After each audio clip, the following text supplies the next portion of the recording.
बेहतरीन होंगे, लाजवाब होंगे, एकदम बिंदास होंगे और साथ ही बहुत अच्छे से आप लोग अपनी पढ़ाई को कर रहे हो। और सभी दोस्त बताएंगे कैसे हैं आप सब, कैसी चल रही है दोस्त आप लोगों की पढ़ाई, कैसी चल रही है आप लोगों की पढ़ाई। तो उम्मीद करता हूँ कि एकदम शानदार चल रही होगी, एकदम जबरदस्त एकदम बेहतरीन चल रही होगी। तो बच्चे 2 चैप्टर हम लोगों के हो चुके हैं, नंबर सिस्टम हम लोग बहुत अच्छे से कर चुके हैं, एलसीएम एचसीएफ बहुत अच्छे से कर चुके हैं। कल मैंने आप लोगों को एलसीएम एचसीएफ की पीडीएफ भी दे दी थी, तो उम्मीद है कि वो सारे क्वेश्चंस आप लोगों ने कर लिए होंगे और मुझे नहीं लगता कि अब जो है उस चैप्टर में कोई आप लोगों को दिक्कत आ रही हो।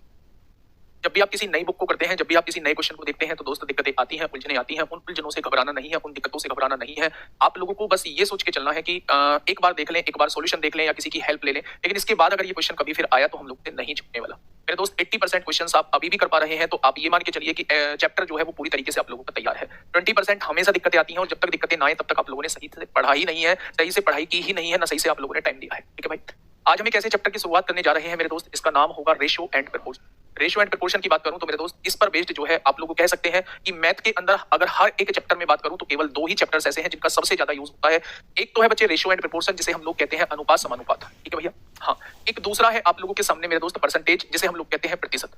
ये दोनों ही चैप्टर जो है वो सबसे ज्यादा यूज इन चैप्टर्स का हो रहा होता है दूसरे चैप्टर में। ठीक है भाई, बहुत आराम से पढ़ेंगे, कितनी क्लास में खत्म होगा नहीं पता मुझे, लेकिन जब तक चीजें आप लोगों के पकड़ में नहीं आ जाए तब तक मेरे दोस्त आप लोग जो है वो मैं आगे बढ़ने वाला नहीं हूं। ठीक है, आज जो शुरुआत हम लोग करने जा रहे हैं वो चैप्टर का नाम है ratio and proportion. Ratio and proportion हम लोग पढ़ने वाले हैं, तो अपनी कॉपी में हेडिंग डालिएगा रेशियो एंड प्रपोर्शन।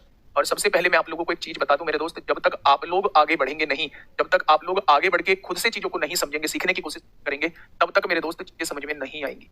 टॉपिक का नाम है अनुपात और समानुपात। टॉपिक का नाम है अनुपात और समानुपात, ये टॉपिक का नाम है हम लोग।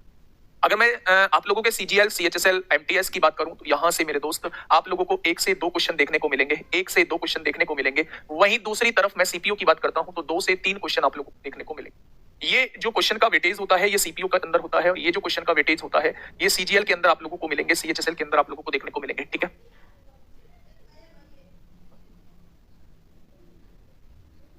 चलिए बात को समझ नहीं, स्क्वायर नहीं कराने वाला हूं। स्क्वायर ये वाली जो सिंप्लीफिकेशन वाली जो सीरीज है, चाहे वो आप लोगों का स्क्वायर रूट हो, क्यूब रूट हो, घातांक करनी हो, चाहे वो आप लोगों का कोई सा भी चैप्टर हो, सिंप्लीफिकेशन हो, तो मेरे दोस्त उन्हें एक साइड लेके करूंगा। अभी जो है मैं रेशियो एंड प्रपोर्शन, इसी पर बेस्ड जो है वो पार्टनरशिप होता है, और इसी पर बेस्ड जो होता है वो एज होता है। तो तीनों टॉपिक कराने के बाद फिर मैं एक टॉपिक एडवांस का आप लोगों का स्टार्ट करूंगा मेरे दोस्त। 1-2 चैप्टर अर्थमेटिक के, 1 चैप्टर एडवांस का, तो आप लोगों के दोनों चीजें जो है वो साथ साथ चलती रहेंगी। ठीक है, कमेंट करना बंद कर देना। अगर कमेंट करना बंद नहीं करोगे तो मेरे दोस्त फिर चीजें आप लोगों के समझ में नहीं आएगी, फिर आप किसी को भी ब्लेम कर सकते हो। लेकिन अगर आपने कमेंट पे थोड़ा सा कंट्रोल कर लिया तो मैं वादा करता हूं आप लोगों से कि आपको थोड़ी सी भी दिक्कत नहीं आएगी। ठीक है भाई, सबसे पहली बात होती है ये अनुपात क्या होता है जी। अनुपात होता है जब 2 चीजों में तुलना की जाए तो उसे ही हम लोग अनुपात कहते हैं। तुलना जो होती है बच्चे, कंपैरिजन जो होता है वो हमेशा सेम चीजों में होता है। मान लो एक सचिन है और एक जो है वो रोहन है। मैंने कहा सचिन की आय रोहन की आय से दुगनी है, सचिन की इनकम रोहन की इनकम से दुगनी है, तो मैं दोनों की इनकम का कंपैरिजन कर रहा हूं, एक की इनकम को दूसरे की इनकम से दुगना बताया है, तो इसे हम लोग कहेंगे रेशो। रेशो जो करता है केवल तुलना करने का काम करता है, रेशो जो करता है वो कंपैरिजन करता है दोनों का। रेशो कभी भी एग्जैक्ट वैल्यू आपको नहीं देता। मैंने क्या कहा, मैंने कहा भाई मेरे 2 व्यक्ति हैं, एक ए है और एक बी है। मैंने कहा ए की इनकम बी की इनकम से दुगनी है, तो बी की इनकम अगर 1 है तो ए की इनकम क्या 2 हो जाएगी। क्या इन्होंने ये एग्जैक्ट वैल्यू बताई है आपको? तो आपने कहा एग्जैक्ट वैल्यू नहीं बताई है, ये केवल तुलना कर रहे हैं कि जितनी भी इसकी इनकम होगी उसका जस्ट डबल जो है वो ए की इनकम हो जाएगी। अगर ये तुलना का काम करता है, दो चीजों में तुलना का काम जो करता है वो अनुपात करता है, तो फिर ये समानुपात क्या है? तो समानुपात जो होता है वो 2 रेशो में तुलना का काम करता है। 2 रेशो आप लोगों को दिए हुए होंगे, 2 रेशो आप लोगों को दिए हुए होंगे, एक रेशो A/B दिया होगा, एक रेशो C/D दिया होगा। अगर दोनों रेशो में तुलना का काम करेगा तो ये क्या कहलाएगा? ये समानुपात कहलाएगा। ये क्या कहलाएगा मेरे दोस्त? ये समानुपात कहलाएगा। तो आपसे कभी भी कोई पूछे अनुपात क्या होता है तो आप कहना 2 चीजों में तुलना करने का काम जो करता है वो अनुपात करता है। दूसरा आपसे पूछेगा समानुपात क्या होता है, प्रपोर्शन क्या होता है, तो आप कहना 2 रेशो में तुलना करने का जो काम करता है वो हमारा प्रपोर्शन होता है। क्या होता है? वो हमारा प्रपोर्शन होता है। ठीक है भाई, नेचुरल नंबर 0 से इनफाइनाइट तक होते हैं, पर आपने बोला था कि 0 की खोज बाद में हुई, तो नेचुरल नंबर इनफाइनाइट तक कैसे हो गए? नेचुरल नंबर 0 से इनफाइनाइट तक कब कहा है मैंने कि नेचुरल नंबर्स होते हैं? नेचुरल नंबर्स जो होते हैं वो 1 से इनफाइनाइट होते हैं, 1 से इनफाइनाइट तक होते हैं। ठीक है भाई, चलिए बहुत शानदार, बहुत शानदार। अब देखिए मेरी बात को थोड़ा सा समझिए, इसमें कुछ टर्म्स आती हैं जिनकी नॉलेज होना आप लोगों के लिए बेहद जरूरी है। वहां से क्वेश्चन आप लोगों के एसएससी में तो नहीं पूछा, पर दूसरे एग्जामों में क्वेश्चंस आपसे पूछा गया है। बच्चे 2 चीजें होती हैं, बिल्कुल बेसिक से चीजें बता रहा हूं, इसलिए आप लोगों के सामने है, लिख भी रहा हूं। एक तो होता है डायरेक्टली प्रोपोर्शनल, एक तो होता है मेरे दोस्त डायरेक्टली प्रोपोर्शनल जिसे कहते हैं अनुलोम, जिसे कहते हैं अनुलोम, अनुलोम। ठीक है भाई, एक होता है इनवर्सली प्रोपोर्शनल, एक होता है इनवर्सली प्रोपोर्शनल, इनवर्सली प्रोपोर्शनल जिसे कहते हैं प्रतिलोम, जिसे कहते हैं प्रतिलोम। इनवर्सली प्रोपोर्शनल को क्या कहा जाता है? तो आप कहेंगे प्रतिलोम कहा जाता है। इस वर्ड का काफी यूज आएगा इस चैप्टर के अंदर, इसलिए मैं इस वर्ड को पहले ही आप लोगों को ब्रीफ कर देता हूं, बता देता हूं। ध्यान से सुनना, अगर मैं आप लोगों से ये कहता हूं कि दो ऐसी क्वांटिटी जिन पर एक के चेंज होने से वही चेंज दूसरे के अंदर हो जा रहा है, तो उन दोनों में क्या रिलेशन है? उन दोनों में डायरेक्टली प्रोपोर्शनल का रिलेशन है। जैसे अगर मैं आप लोगों से कहूं कि चाल का फॉर्मूला क्या होता है, तो आप कहेंगे चाल का फॉर्मूला होता है दूरी बटे समय। Speed is equal to distance upon time होता है। हम टाइम को थोड़ी देर के लिए फिक्स कर देते हैं, मेरे दोस्त। तो अगर मैं किसी भी वस्तु की चाल बढ़ाता हूं, मैं किसी भी वस्तु की स्पीड बढ़ाता हूं, तो क्या मेरे द्वारा तय की गई दूरी भी बढ़ जाएगी? मान लो पहले मुझे 1 घंटा बाइक चलानी थी, पहले मैं 30 किलोमीटर प्रति घंटे की गति से चलता था, तो पहले मैं 30 किलोमीटर की दूरी तय करता हूँ। बाद में मैंने अपनी स्पीड को बढ़ा के 50 किलोमीटर प्रति घंटा कर दिया, तो अब मैं 50 किलोमीटर की दूरी तय करूंगा। फिर मैंने अपनी गति को बढ़ा के 70 कर दिया, तो अब मैं 70 किलोमीटर की दूरी तय करूंगा। यानी अगर मैं चाल को बढ़ाऊंगा तो दूरी भी बढ़ेगी, अगर मैं चाल को घटाऊंगा तो दूरी भी घटेगी। तो इन दोनों में रिलेशन कैसा हो गया? एक चीज में जो आपने चेंज किया, अन्य में भी वही चेंज हो गया। यानी एक को बढ़ाने से अगर दूसरी बढ़ती है और दूसरी को घटाने से अगर ये घटती है, मतलब सेम इफेक्ट दूसरी वस्तु पर पड़ता है, तो उन्हें कहा जाता है डायरेक्टली प्रोपोर्शनल। देसी भाषा में हम कहेंगे जो सामने सामने लिखी होती है उनमें डायरेक्टली प्रोपोर्शनल का रिलेशन होता है, और जो उल्टी तिरछी लिखी होती है उनमें इनवर्सली प्रोपोर्शनल का रिलेशन होता है। अगर मैंने चाल बढ़ाई, यहीं पे इनवर्सली प्रोपोर्शनल को समझूं, तो चाल बराबर क्या होता है? दूरी बटे समय होता है। चाल बराबर क्या होता है? दूरी बटे समय होता है। तो अगर मैं चाल और समय में रिलेशन आप लोगों से पूछूं कैसा रिलेशन है, तो आप कहेंगे इनवर्सली प्रोपोर्शनल का रिलेशन है। मैंने अगर चाल को बढ़ाया तो मुझे उस दूरी को तय करने में समय कम लगेगा, और मैंने अगर चाल को घटा दिया तो मुझे उस दूरी को तय करने में समय ज्यादा लगेगा। यानी कि अगर चाल को बढ़ाया है तो समय कम लगेगा, और चाल को घटाया है तो समय ज्यादा लग रहा है। यानी कि उल्टा इफेक्ट आ रहा है। एक चीज को बढ़ाने से दूसरी चीज घट रही है और एक चीज को घटाने से दूसरी चीज बढ़ रही है, तो दोनों में रिलेशन जो हो जाएगा वो इनवर्सली प्रोपोर्शनल का हो जाएगा। उन दोनों में रिलेशन प्रतिलोम का हो जाएगा। इसे कहा जाता है अनुक्रमानुपाती भी बोला जाता है, और इसे व्युत्क्रमानुपाती भी बोला जाता है। याद रखना, इनके नाम में कंफ्यूज मत होना। अनुलोम को अनुक्रमानुपाती भी बोला जाता है, अनुक्रमानुपाती भी बोला जाता है डायरेक्टली प्रोपोर्शनल को, और इसे व्युत्क्रमानुपाती भी बोला जाता है। नाम से ही कंफर्म हो रहा होगा कि व्युत्क्रम मतलब उल्टा, उल्टा मतलब एक चीज के बढ़ने से दूसरी चीज घटी और एक चीज के घटने से दूसरी चीज बढ़ी, तो मेरे दोस्त वो व्युत्क्रमानुपाती होगा। दोनों में रिलेशन तिरछे का होता है, दोनों में रिलेशन सामने का होगा, तो वो अनुलोम होंगे। ठीक है भाई, चलिए ये दोनों शब्द आप लोगों के समझ में आगे होंगे, ये दोनों टर्म्स आप लोगों के समझ में बहुत अच्छे से आगे होंगे। ठीक है भाई, आगे बढ़ते हैं। अगर मैं कुछ और टर्म्स आप लोगों से पूछूं, मैंने पूछा डुप्लीकेट रेशो क्या होता है। मैंने कहा एक रेशो आप लोगों को दिया हुआ है, उसका डुप्लीकेट रेशो क्या बनेगा। डुप्लीकेट रेशो को हिंदी में कहा जाता है वर्गानुपात क्या होगा। डुप्लीकेट रेशो को हिंदी में कहा जाता है वर्गानुपात क्या होगा। ध्यान से सुनना, नाम से ही कंफर्म है, नाम से ही चीजें समझ में आ रही है मेरे दोस्त। हाँ, इनवर्सली प्रोपोर्शनल नहीं बुझाया सर जी, बुझाया ये है बेटा, अगर एक चीज को बढ़ाने से अगर दूसरी चीज घटती है और एक चीज को घटाने से अगर दूसरी चीज बढ़ती है, तो मेरे दोस्त वो उल्टा रिलेशन होता है, यानी वो इनवर्सली प्रोपोर्शनल होता है। एग्जांपल के लिए आपको समझो, पहले आपको यहां से दिल्ली जाना था, आपने गति जो है वो 30 किलोमीटर प्रति घंटे की करी, तो आपको 1 घंटा लगा।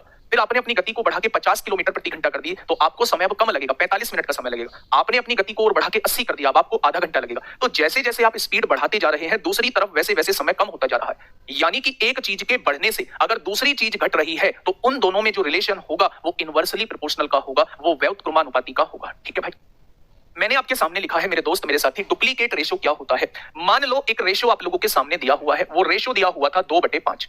एक रेशो आप लोगों के सामने दिया हुआ है 2/5। अगर उसने आप लोगों से ये कहा कि भाई साहब इसका डुप्लीकेट रेशो क्या होगा, इसका वर्गानुपात क्या होगा, तो आप कहेंगे जी डुप्लीकेट मतलब वर्गा, वर्ग मतलब इसका वर्ग करना पड़ेगा। यानी जब आप दिए गए रेशो का वर्ग कर दोगे तो वो उसका डुप्लीकेट रेशो आ जाएगा, वो उसका डुप्लीकेट रेशो आ जाएगा। तो अगर 2/5 का डुप्लीकेट रेशो आपसे पूछा जाता है, तो आप कहेंगे 2/5 का डुप्लीकेट रेशो 4/25 होता है। ठीक है भाई, इसके बाद आता है मेरे दोस्त सब डुप्लीकेट रेशो। क्या होता है इसके बाद जो एक डेफिनेशन आती है वो आती है सब डुप्लीकेट रेशो। अच्छा, ये आपसे यूपी पुलिस में एक बार पूछा गया है, आपसे एसएससी में तो कभी नहीं पूछा गया, लेकिन मेरे दोस्त अगर किसी एग्जाम में आपसे पूछा है तो वो कहीं भी आप लोगों से पूछ सकता है।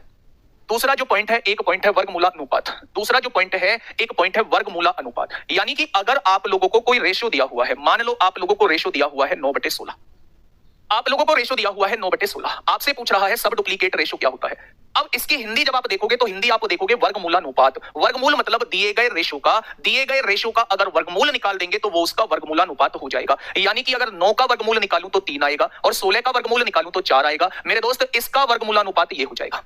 बात समझ में आई? तो जब भी किसी रेशो का वर्ग करते हैं तो मिलने वाला रेशो डुप्लीकेट रेशो होता है, और जब भी किसी रेशो का स्क्वायर रूट करते हैं तो मिलने वाला रेशो जो होता है वो सब डुप्लीकेट रेशो होता है। अगर मैं इसका डुप्लीकेट रेशो पूछूं तो ये इसका डुप्लीकेट रेशो हो जाएगा, क्योंकि स्क्वायर करने के बाद मिलेगा, और अगर मैं इसका सब डुप्लीकेट रेशो पूछूं तो ये इसका सब डुप्लीकेट रेशो हो जाएगा। तो ये दोनों आपको समझ में आ चुके होंगे, नाम से आप लोगों को कंफर्म हो चुके होंगे।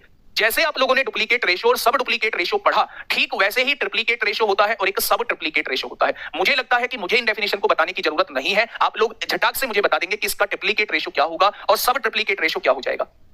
तीसरा हम लोगों को पढ़ना है मेरे दोस्त ट्रिप्लीकेट रेशो। ट्रिप्लीकेट रेशो जिसे कहा जाता है घनानुपात।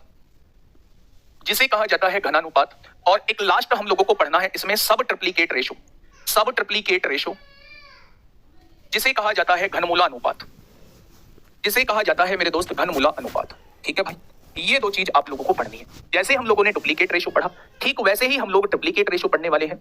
जैसे ही हम लोगों ने सब डुप्लीकेट रेशो पढ़ा, ठीक वैसे ही हम लोग सब ट्रिप्लीकेट रेशो पढ़ने वाले हैं। ठीक है भाई, अब आप मेरी बात को थोड़ा सा ध्यान से समझिए। मैंने आप लोगों के सामने एक रेशो लिखा 2/3, मैंने एक रेशो लिखा 27/27/8। ये दो रेशो मैंने आपके सामने लिख दिए। मैंने आप लोगों से कहा भैया इसका ट्रिप्लीकेट रेशो क्या होगा, तो ट्रिप्लीकेट का मतलब है घन, घन का मतलब होता है क्यूब। अगर आप दिए गए रेशो का क्यूब कर दोगे तो आप कहने वाले हैं ये इसका ट्रिप्लीकेट रेशो हो जाएगा। क्या हो जाएगा? ये इसका ट्रिप्लीकेट रेशो हो जाएगा। अगर आप इसका सब ट्रिप्लीकेट रेशो निकालना चाहते हैं तो आप दिए गए रेशो का क्यूब रूट निकाल देंगे तो आप कहेंगे ये इसका सब ट्रिप्लीकेट रेशो हो जाएगा। यानी कि जिनके आगे सब लगा हुआ है उनका या तो वर्गमूल निकालना होगा या घनमूल निकालना होगा, और जिनके आगे कुछ नहीं लगा हुआ है उन उस रेशो का या तो वर्ग निकालना होगा या घन निकालना होगा। बात क्लियर है? बहुत बढ़िया, बहुत शानदार। तो ये चारों डेफिनेशन आप लोगों को समझ में आ गई होंगी। किस्मत बहुत अच्छी हुई और मेरे दोस्त यहां से क्वेश्चन पूछ लिया तो मेरे दोस्त एक सेकंड भी पूरा नहीं लगेगी इस क्वेश्चन को सॉल्व करने। ठीक है भाई, अब इसके बाद जो है मैं एक ऐसे मेथड की तरफ जा रहा हूं जो बल्कि जो ना तो मतलब ऐसा नहीं है कि जो रेशो में ही यूज होगा, वो बहुत जगह यूज हो रहा होता है, और एलजेब्रा में तो उसका यूज जो है वो दबा के मिलने वाला है।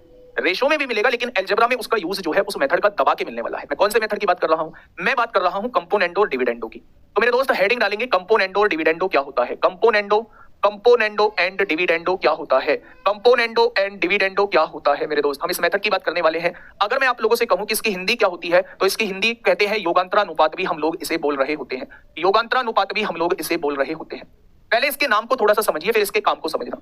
योग का मतलब क्या है? हाँ, योग का मतलब क्या है कि कहीं ना कहीं योग करना होगा, समेशन करना होगा।